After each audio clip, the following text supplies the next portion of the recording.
Alright guys, we're in Deuteronomy 32 today, and there's a ton of stuff in here that I wanted to go over, so I'm going to try and do this quickly so that we can keep the video short. But one of the things that we had seen in the previous weeks is that God is prophesying and telling them that you guys are going to come, you're going to fall away, you're going to be taken into another land, there you're going to influence the people, and then I'm going to bring these people to know me through you. So God uses them as an instrument, and even uses their failure as an instrument for his will.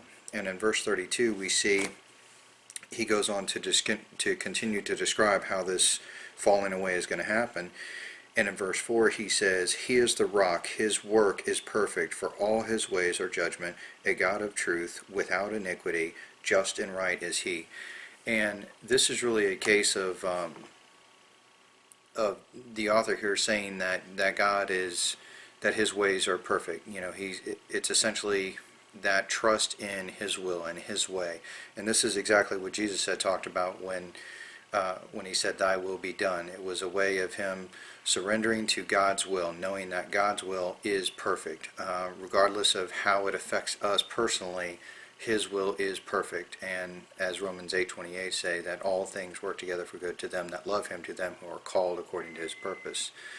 But we can see that this is even where things started to fall apart in the Garden of Eden, because in the case in Genesis 2 and 3, where Adam is tempted, and or Eve is tempted rather, and then Adam ends up sinning. We see that Satan didn't actually lie to Eve. He told her that if you eat of this fruit, you will be like God, and you will have the ability to discern good and evil. Well, prior to that, she only had a singular nature. She only had a good nature. In her disobedience, though, she did gain the ability to discern between good and evil, because now she knew what evil was. And the same thing with Adam. So he didn't directly lie, but he did absolutely deceive. And the idea is that he implied that what God was holding back from them, this additional knowledge, this knowledge of evil, this ability to discern between good and evil, he implied that God was holding something back from them, and that wasn't the case at all. Sometimes God holds things back from us for our own good and for our own benefit. There's things that we don't need to know, that we need to trust in him for. So, and this is really, as we get to verse 20 in this chapter, this was a trait that gets pointed out. He tells them that they're a froward generation, that they are children in whom is no faith. No faith, in that they didn't have the faith or the ability to trust in God's will for their lives.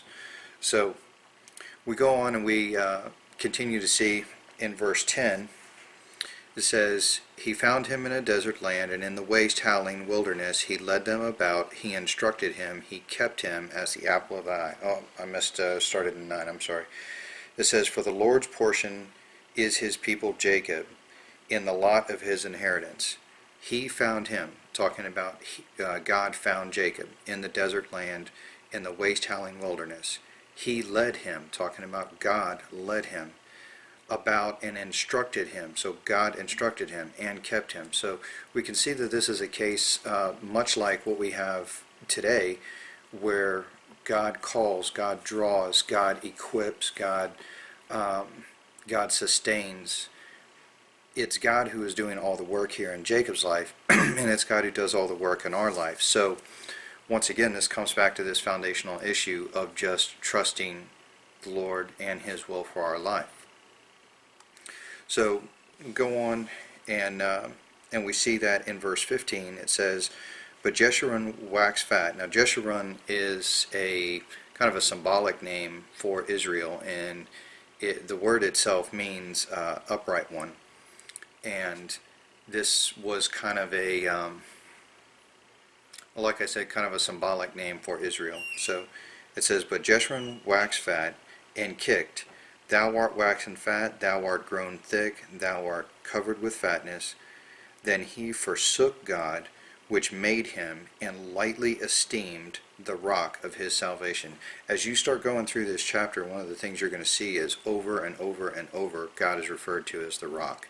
And this is something that's significant because as you get into the New Testament, Jesus talks about this even further. And this is one of those things that actually starts to tie the New Testament and the Old Testament together, that we're actually talking about the same book, so to speak. But we can see here that basically what's happening is in verse 15 that Israel starts to get fat, talking about they start to get lazy, they start to be blessed, and they're doing well, and all these things are happening to them, and as a result they become apathetic. Notice that it says that God made him that they forsook the God which made him and lightly esteemed the rock of his salvation. So it wasn't a matter of they forsook God. It was a matter that they just became apathetic. It just didn't matter to them anymore. And this starts a chain reaction that leads to verse 18, and it says, of the rock that begat thee. Important note here, because we know that in the New Testament that we're born again, we're begat. Of the rock that begat thee, thou art unmindful, and hast forgotten God that formed thee. So we can see that basically what happens here is a series of events where God calls them out, he equips them, he blesses them, and then as a result they become apathetic and lazy, and then as a result of that they fall away. And this is the danger that is there for us all, is that oftentimes we're kind of criticized for our stance on things because if our God is real, then why are we not all blessed? Why is things not easy for us? Well, if we were constantly blessed, this is the state that we fall into. We fall into a state of apathy, and this is just human nature. This is something that is within us all.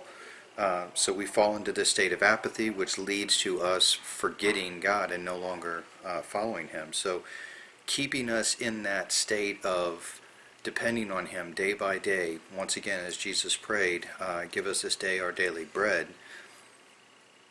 It's that daily sustaining, that daily walking with him that we need to, that we're looking for.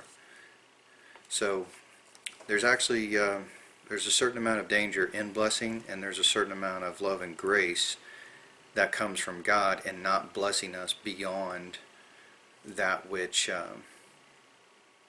we would start to become apathetic and drift away from him. So we get on down into verse 28 and 30, and one of the things that you're going to see here says, for they are a nation void of counsel, neither is there any understanding in them. Oh, that they were wise, that they understood this, that they would consider the latter end. So God is telling them here,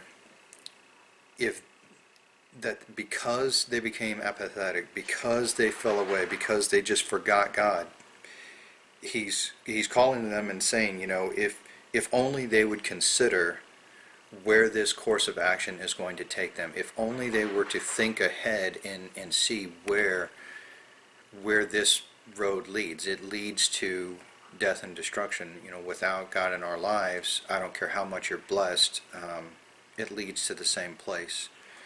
So God is telling them, consider that.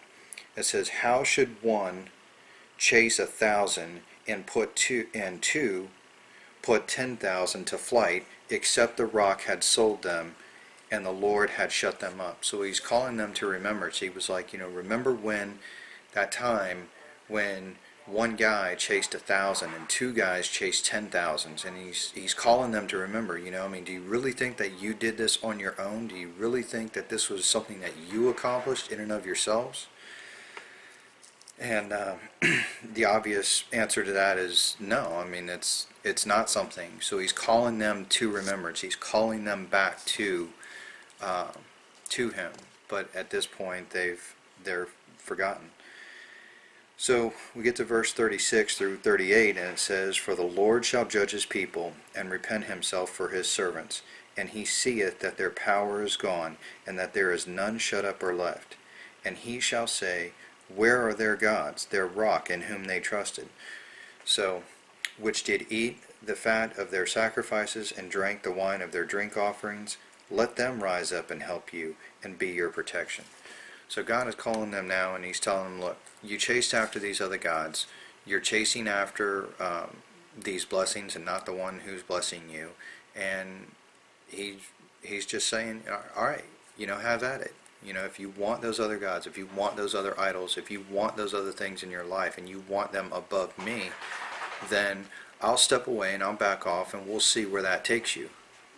And this is not a case of God becoming unloving, because he's urged them in the previous verses to consider where that road leads. But when they've made up their mind that they're going to consider, or they're going to continue on this path, God's like, all right, that's the path you've chosen. This is where this is going to lead, and that there are consequences for it.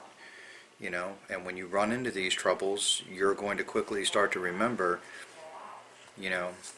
that new car and that new house and that successful job and all of these things that you chased after, that you pursued, that were more important in your relationship to God.